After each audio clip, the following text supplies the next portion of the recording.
Assalamualaikum warahmatullahi wabarakatuh. Nama saya Muhammad Fadilah dari kelas 11 TKJB. Tujuan penggunaan standarisasi aturan dalam media komunikasi. Adapun tujuan dari penggunaan standarisasi aturan dalam media komunikasi atau yang dikenal sebagai protokol ini adalah: satu, untuk melakukan deteksi pada koneksi media komunikasi data. Yang kedua, hal-hal apa saja yang akan dilakukan untuk menanggulangi kerusakan pada perangkat atau pesan yang dikirim maupun diterima. Yang ketiga, bagaimana cara mengoperasikan peralatan dalam komunikasi data dan lain sebagainya. ITU atau International Telecommunication Union. Satu, didirikan di Paris pada tanggal 17 Mei 1865. Dua, salah satu agen khusus PBB yang bermarkas di Jenewa, Swiss, di samping gedung utama kampus PBB. Ketiga, mempublikasikan rekomendasi untuk jaringan telekomunikasi publik. IEC, International Electronical Commission. Satu, didirikan pada tahun 1906. Standar IEC meliputi berbagai teknologi dari pembangkitan, transmisi, dan distribusi listrik hingga perlengkapan rumah tangga dan perlengkapan kantor, semikonduktor, serat optik, baterai, tenaga surya, nanoteknologi, tenaga air laut, serta berbagai hal lain. Selanjutnya, ISO, International Organization for Standardization. Satu, salah satu badan penetap standar internasional yang terdiri dari wakil-wakil dari badan standarisasi nasional di tiap-tiap negara yang mengukur mutu sebuah organisasi. Kedua, ISO berperan dalam standar dan protokol komunikasi data. Selanjutnya, IEEE atau Institute of Electrical and Electronics Engineers. Sebuah organisasi bertindak sebagai pihak yang mempercepat teknologi-teknologi baru dalam semua aspek dalam industri dan rekayasa yang mencakup telekomunikasi, jaringan komputer, kelistrikan, antariksa, dan elektronika. Contoh standarisasi ialah LAN. Selanjutnya, ANSI, American National Standard Institute. Satu, didirikan pada tanggal 19 Oktober 1918 dengan misi untuk meningkatkan daya saing global bagi bisnis dan kualitas hidup Amerika Serikat. Standarisasi yang dikeluarkan yaitu ASCII, American Standard Code for Information Interchange, yaitu suatu standar internasional dalam kode huruf dan simbol seperti hexa dan Unicode. Selanjutnya, TS atau ya sini bisa dibaca tuh, desain standar high speed local area network atau LAN yang disesuaikan untuk aplikasi kontrol real time antara industri dengan komersial marketplace. Selanjutnya, CEE, International Commission on Illumination. Susah baca.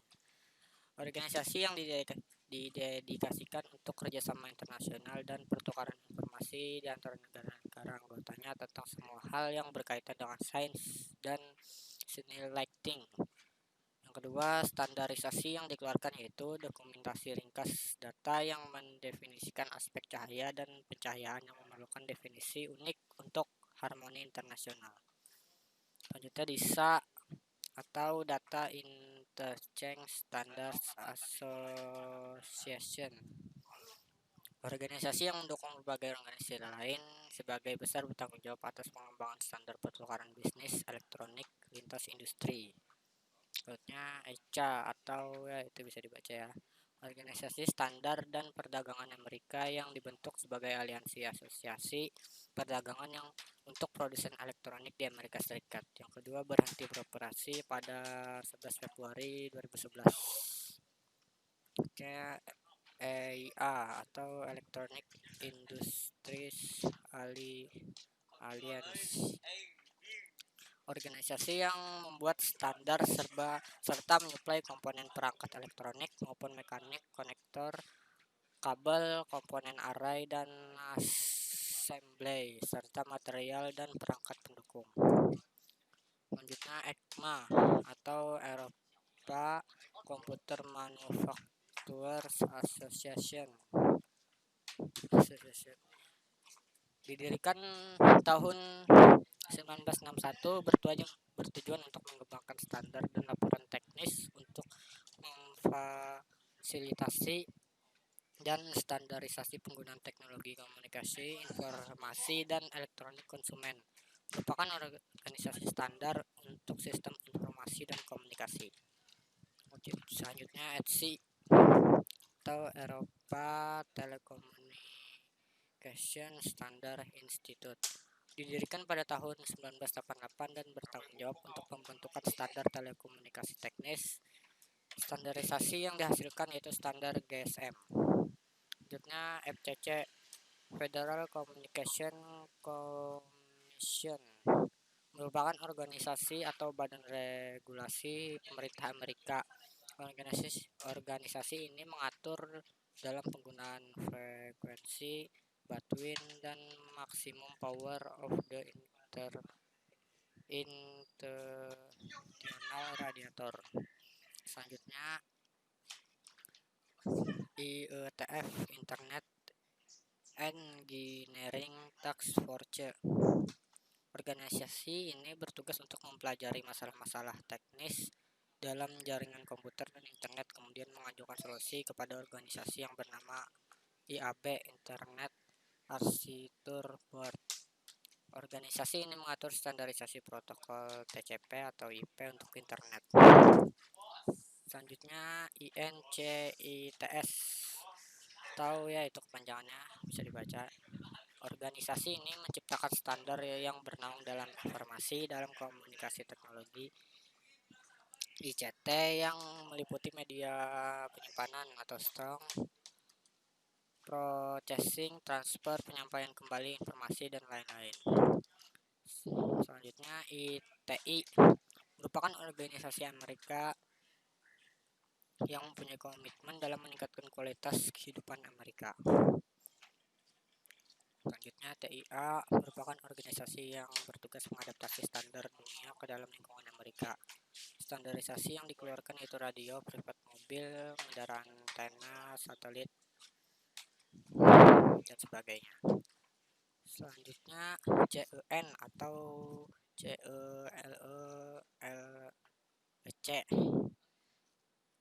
merupakan organisasi atau badan standarisasi teknologi informasi Eropa. Physical layer, fungsi dari layer ini adalah mendefinisikan media transmisi jaringan, metode pesinyalan, sinkronisasi bit data, arsitektur jaringan seperti halnya Ethernet atau token ring, topologi jaringan, dan pengkabelan. Selain itu, level ini juga mendefinisikan bagaimana network interface card atau IC dapat berinteraksi dengan media kabel atau radio. Kegunaan dari layer ini adalah untuk mengirimkan dan menerima data mentah pada media fisik. Contohnya protokol adalah 10 BST, 100 BST, dan RS3232. Data link layer. Fungsi dari layer ini adalah mengoreksi kesalahan dan menentukan setiap bit data untuk dikelompokkan ke dalam frame. Selain itu, pada level ini terjadi pengamatan hardware seperti halnya media access control address dan menentukan bagaimana perangkat-perangkat jaringan seperti hub, bridge, repeater, dan switch layer 2 beroperasi. Spesifikasi IEEE 802 membagi level ini menjadi dua level anak, yaitu lapisan logical link control dan lapisan media access control. Kegunaan dari layer ini adalah menyediakan link untuk data dan mempaketkannya menjadi frame yang berhubungan dengan hardware, kemudian didistribusikan melalui media. Contoh protokol yaitu SLIP, Triple P, dan MTU. Selanjutnya network layer. Fungsi dari network layer adalah membuat header untuk paket-paket yang berisi informasi IP, baik IP pengirim data maupun IP tujuan data. Pada kondisi tertentu, layer ini juga akan melakukan routing melalui internet networking dengan menggunakan router dan switch layer 3. Kegunaan dari layer ini adalah untuk menentukan alamat jaringan, menentukan rute yang harus diambil selama perjalanan, dan menjaga antrean trafik di jaringan. Contoh protokolnya yaitu IP, IPX, ARQ, RARP. Selanjutnya, transport layer. Fungsi dari layer ini adalah melakukan pemecahan data ke dalam paket-paket data, memberikan nomor urut pada paket-paket data, mentransmisikan data dari sensation layer menuju network layer maupun sebaliknya, serta melakukan proses transmisi ulang pada paket data yang hilang. Kegunaan dari layer ini adalah untuk membagi data menjadi segmen menjadi koneksi logika antar terminal, dan menyediakan penanganan error. Contoh protokolnya yaitu TCP, UDP, dan SPX. Selanjutnya, sensation layar. Fungsi dari sensation layer ini yaitu mendefinisikan bagaimana koneksi dapat dibuat, dibangun, dipelihara, atau dihancurkan, serta mendefinisikan manajemen dari sebuah koneksi. Di layer ini ada protokol name recognition, NFS, dan SMB. Kegunaan dari layer ini adalah untuk membentuk atau memage dan memutuskan session kegunaan antara entitas presentation layer. Contoh protokolnya yaitu SQL dan RPC. Presentation layer. Fungsi dari layer ini adalah bekerja dengan cepat, mentranslasikan format data yang hendak ditransmisikan oleh aplikasi melalui jaringan ke dalam format yang bisa ditransmisikan oleh jaringan dan menuju sebuah application atau aplikasi. Pada layer ini juga data akan dienkripsi atau dideskripsi. Kegunaan dari layer ini adalah bertanggung jawab untuk pengkodean dan konversi data dari application layer. Contoh protokolnya yaitu ASCII, MPEG, dan JPEG.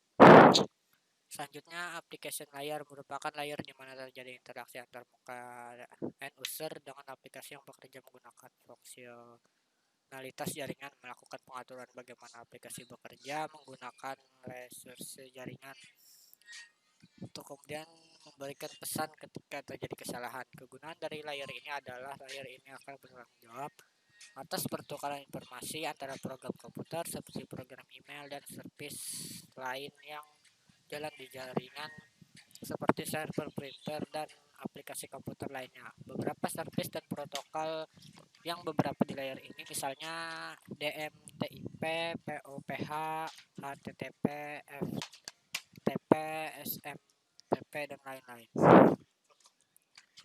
Ya, sekian dari saya. Wassalamualaikum warahmatullahi wabarakatuh.